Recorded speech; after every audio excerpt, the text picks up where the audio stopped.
Harold joined me in an extremely informal process.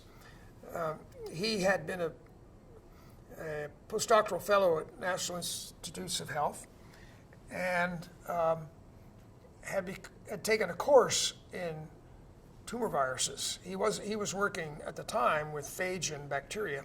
And I remember his showing up at my little office, which I shared with a postdoc, and every time I wanted to get to my desk, the postdoc had to get up and walk out of the office so I could, in any event, explain what he was up to.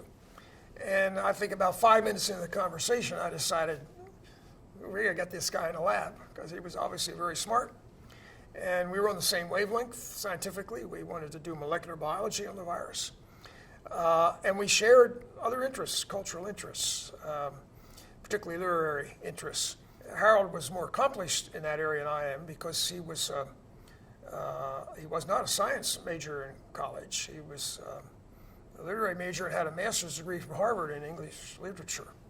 So in that way, too, we were the same, similar, if you will.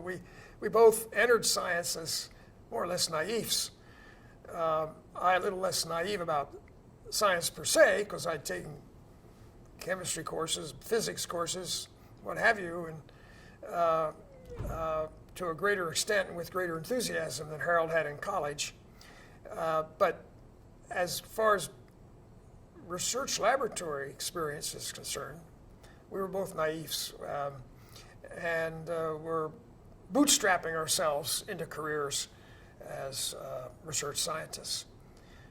So we were, personally simpatico, intellectually simpatico, and I signed him up immediately.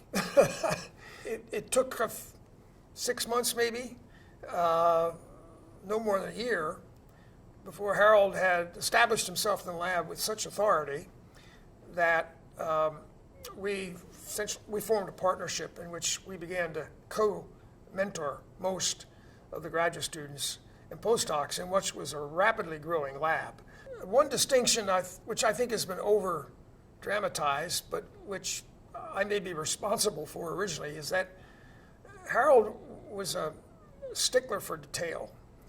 And in our discussions with postdocs and students, he would relentlessly press them on this detail, that control, this control.